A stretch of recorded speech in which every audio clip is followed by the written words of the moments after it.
My name is Jim Turner, and this is still the first part of June.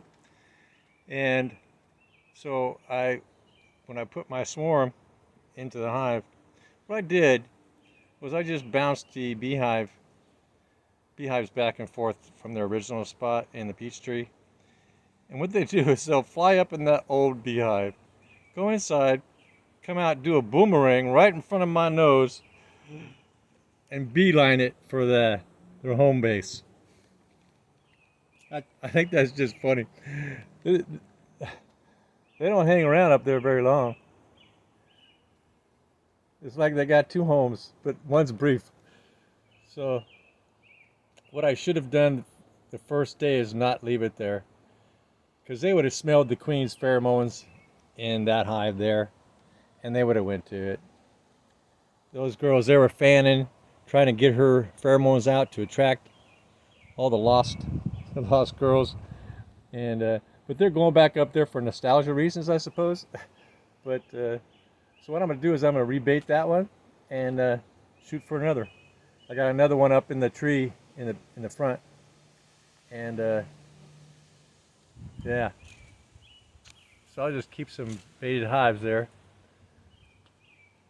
Yep. No more clustering up there. They have found their new home. Isn't that cool? Yeah. Neato. So it's what time is it? I don't know. You got the time? Leave a comment. Let me know what time it is. So it's 2:30ish. So those girls right there, they're gonna go into uh, another navigational flight. It's every single day. It's like, what? Man, this hive is growing exponentially, man. That's my main hive, that's my peach hive, and that's my baited nuke. And so I'm going to rebait my nukes, so I'll take those and I'll rebait those.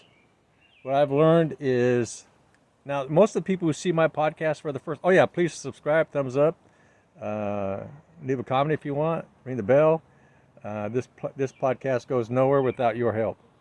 And so yeah, so what I've learned is anytime I see marauders just flying around, they just bounce off the ledge, around the top and just flying around.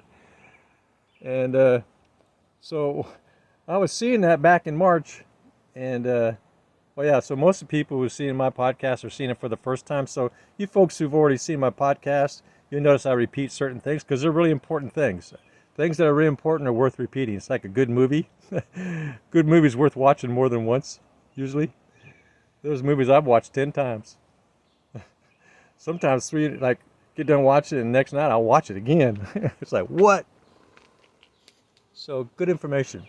So when those bees are bouncing around up there, I know to rebait my hives. Just even if I've already rebaited them 4 days earlier, rebait them and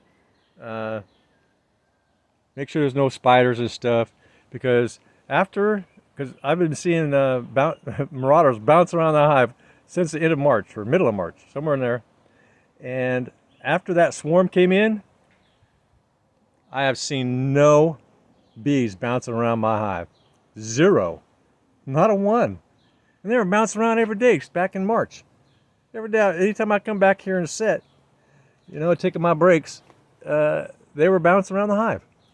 So they were looking for a place then, right? I lost those. Who knows how many splits, how many swarms I could have got, in those 2 months I did nothing. Thinking, oh, they're trying to get in my hive, doggone it.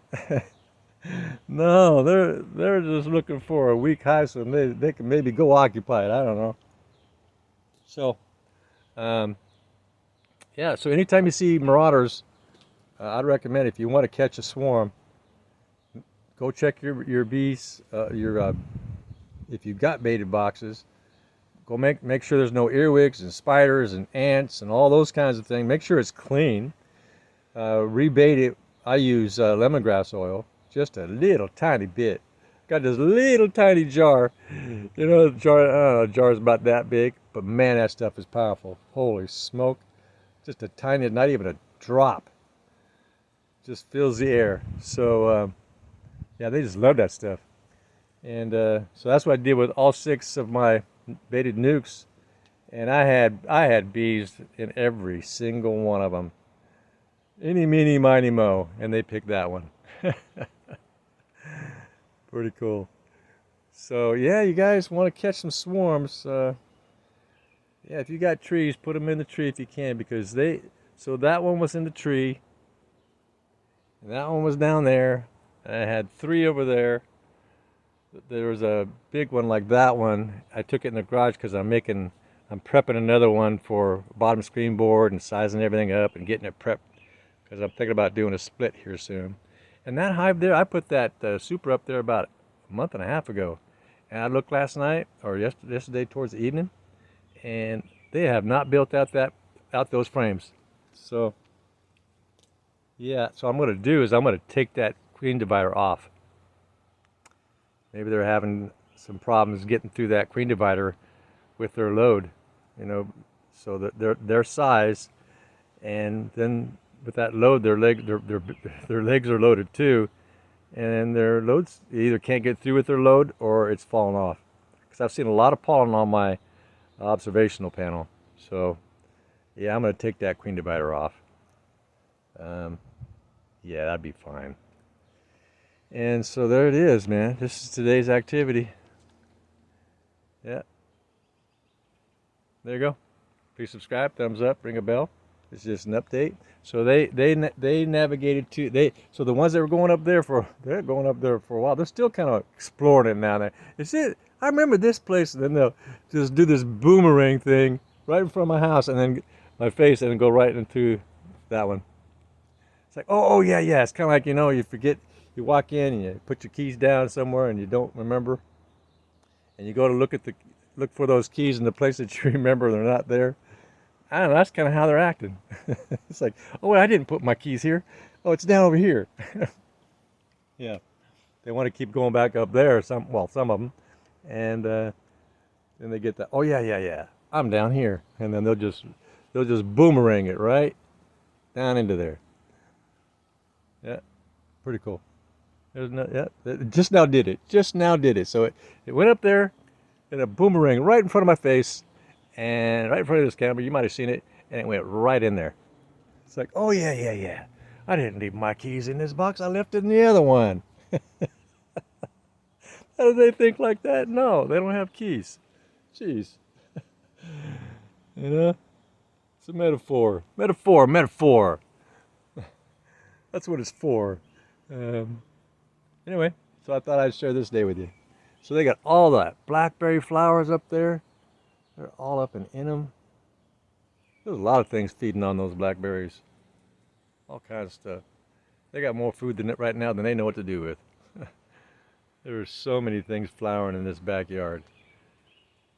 And then these here, those bushes right there, those are going to be big, huge ball flowers. Each one of them is going to grow a big ball, and it's going to be huge, and it's going to be full of little tiny flowers, thousands of little tiny flowers, and they just pack it. They're all packed up in those balls. And that comes in during the dearth. So typically there's a time of year. Some folks have worse dearths than others. It's about geography. And so the way that I've planted stuff, the way that I've staggered certain plants, and so from early spring to fall. So those will start flowering, I don't know, probably end of July. So they'll get plenty there, and there it is. So I'm gonna go bait. I need to go finish that other hive and get that up and running. All right. Well, you have a good day. Please subscribe. Thumbs up. Bye now.